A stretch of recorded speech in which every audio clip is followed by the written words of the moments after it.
현재 일본의 히로시마에서는 G7 정상회의가 진행되고 있습니다. 이번 회의를 준비하는 일본은 그동안 많은 꼼수를 준비해왔습니다. 그러나 어제 19일 그 꼼수는 처참하게 실패로 끝이 났습니다. 몇 달 전부터 치열하게 미국 정부와 바이든을 설득해왔습니다. 어제 아침까지도 포기하지 않고 잔머리를 굴렸지만 완벽히 실패했습니다. 미국은 핵 공격을 강행한 기록이 있는 세계 유일의 국가입니다.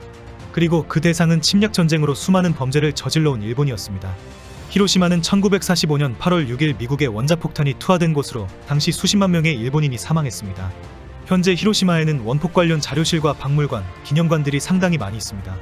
미국의 전직 대통령 오바마는 2016년 현직 미국 대통령으로는 처음으로 히로시마를 방문했습니다. 당시 일본 외무장관인 기시다는 평화기념관 견학에서 대통령을 호위했습니다. 당시 오바마는 몇 마디 발언을 했지만 히로시마와 나가사키에 원자폭탄을 투하한 것에 대한 미국의 사과는 포함되지 않았습니다. 당시 기시다는 외무장관으로 오바마의 사과 발언을 이끌어내지 못했다는 비판을 받았습니다. 특히 오바마는 기념관을 2분 밖에 머무르지 않았습니다. 일본의 요청에 의해 기념관을 견학을 하기는 했지만 오바마는 아주 형식적으로만 들어갔다가 바로 나온 것입니다. 이때 기시다는 한 번 들어갔다가 나와버리는 오바마를 쪼르르 쫓아다니기만 했습니다. 결국 당시 많은 일본인들이 오바마는 일부만 보고 나왔다, 원폭의 실체를 보여주지 못했다라는 비판이 쏟아졌습니다. 기시다에게도 오바마가 2분 동안 돌아다닐 동안 왜 옆에서 호위만 하고 있었느냐 라는 조롱까지 했습니다. 총리가 된 기시다에게 역전을 할 수 있는 기회가 왔습니다. 일본이 G7 정상회담을 개최하는 때가 된 것입니다. 일본 정부는 회의를 히로시마에서 개최하면서 일본의 세계 유일의 원폭 피해 국가이다, 피해자와 피해 국가이지만 세계의 평화를 이끌고 있다라는 모습을 보여주겠다고 발표합니다. 기시다도 지난 1월 18일 핵무기 없는 세상을 향해 강력한 메시지를 보내자라며 히로시마 개최를 밝혔습니다. 그러면서 가장 최고의 하이라이트 꼼수로 가해자 국가인 미국의 바이든에게 사과를 받아내겠다라는 목표를 내세웠습니다.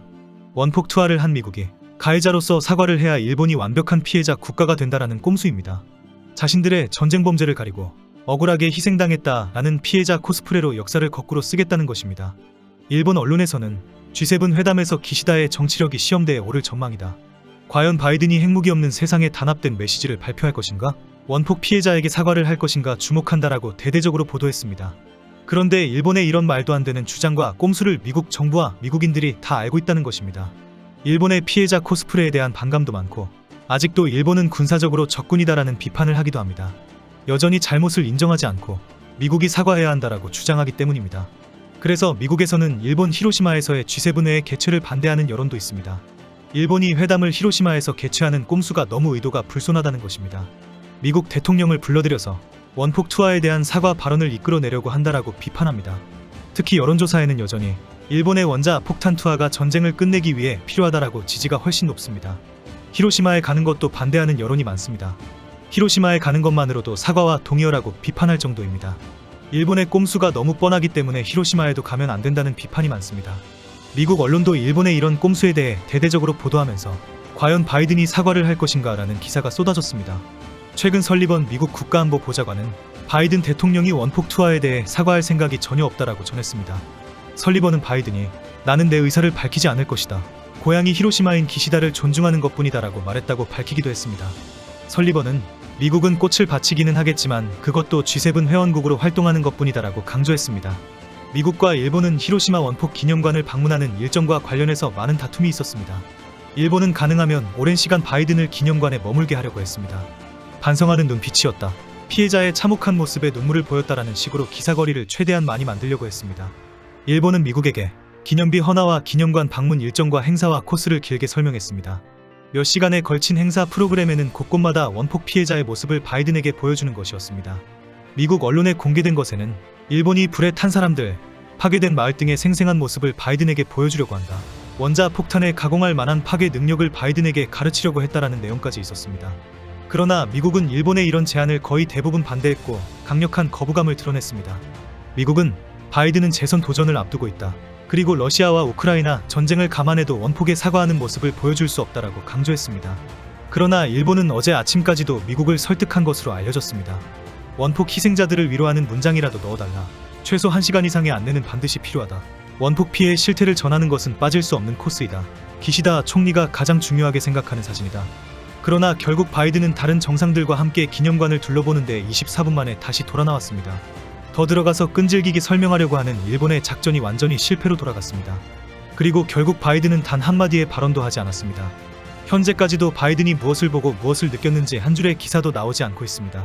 일본의 옛날 주택을 닮은 기념비 앞에 선 바이든은 다른 지도자들과 함께 헌화를 했습니다. 아치형 기념비는 히로시마 원폭 폭발로 사망하거나 방사능으로 결국 사망하게 된 약 14만 명을 위로하기 위해 세운 것입니다. 바이든이 기념비 앞에 서서 헌화를 했을 때 히로시마 시장은 비문을 읽었습니다. 다시는 이런 불행이 없기를 기원한다. 이제 희생된 모든 영혼은 평화롭게 쉬게 되리라라는 내용입니다. 그리고 원폭 생존자라고 하는 오쿠라 케이코라는 일본인이 자신의 원폭 피해 경험을 영어로 설명했습니다. 평화의 도시 히로시마에 원폭이 투하되면서 수십만 명의 목숨을 잃었다. 끔찍했다 라면서 내가 원폭 피해자이다라는 코스프레를 한 것입니다. 일본 언론들도 바이든의 기념비 헌화와 기념관 방문 소식을 하루 종일 전하면서 드디어 가해자가 왔다라는 식으로 분위기를 띄웠습니다. 그리고 원폭 피해자라고 주장하는 일본인들은 이 광경을 쳐다보면서 언론 인터뷰를 했습니다. 어린 시절 원폭을 경험한 사토시는 미국이 결코 다시는 그런 잘못을 반복하지 않을 것이다 라고 말을 해야 한다고 생각한다. 나는 바이든이 그런 약속을 해줄 것을 믿는다 라고 주장했습니다. 일본 방송에서는 사토시와 같은 생존자들의 인생 스토리가 방송되었습니다. 사토시는 원자폭탄이 떨어졌을 때 부모를 잃었다. 사토시가 아기였을 때 엄마는 아기를 업고 군수공장에서 일을 하고 있었다. 폭탄이 터진 후에 엄마는 사토시를 업고 폐허가 되어버린 집에 뛰어갔고 손으로 더듬어서 6명의 죽은 식구를 찾았다.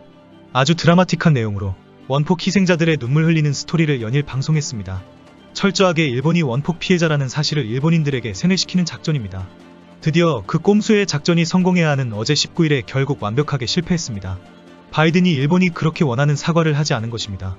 오늘 아침 일본과 미국에서는 바이든이 결국 사과를 하지 않았다라는 말이 대대적으로 보도되었습니다. 어제 방문은 완전히 비공개로 진행되었습니다. 바이든과 다른 정상들은 약 10분부터 20분간 내부에서 머물렀습니다. 그리고 나온 소식은 바이든이 사과를 하지 않았다라는 속보가 미국과 일본에서 쏟아졌습니다. 기시다만 핵무기 없는 세상 실현을 위한 결의를 재확인했다라고 말했습니다. 미국은 이번 기념관 방문이 G7 행사의 일부분이기 때문에 단체 행동에 동참한 것이다라고 밝혔습니다. 미국 대통령의 판단도 아니고 미국이 방문하겠다라고 한 적도 없다는 것을 명확하게 했습니다. 미국은 일본의 이런 꼼수로 미국이 원폭 투하 전과가 있는 국가이다라는 식으로 포장되는 것을 경계하고 있습니다. 현재 러시아가 우크라이나에 대해 핵 위협을 강화하기 있기 때문입니다. 러시아가 미국은 괜찮고 러시아는 안 되냐라는 식으로 주장하는 것을 경계합니다. 오늘자 미국과 일본 언론에서는 바이든이 사과를 하지 않았다라는 기사가 쏟아지고 있습니다. 미국 언론은 바이든이 일본의 요구에 응하지 않았고 일본의 작전에 속아 넘어가지도 않았다라는 식으로 바이든의 판단과 결단을 칭찬하는 기사가 대부분입니다. 반면 일본 언론에서는 결국 바이든이 사과를 하지 않았다. 바이든은 한마디도 하지 않았다라는 비난 기사가 대부분입니다.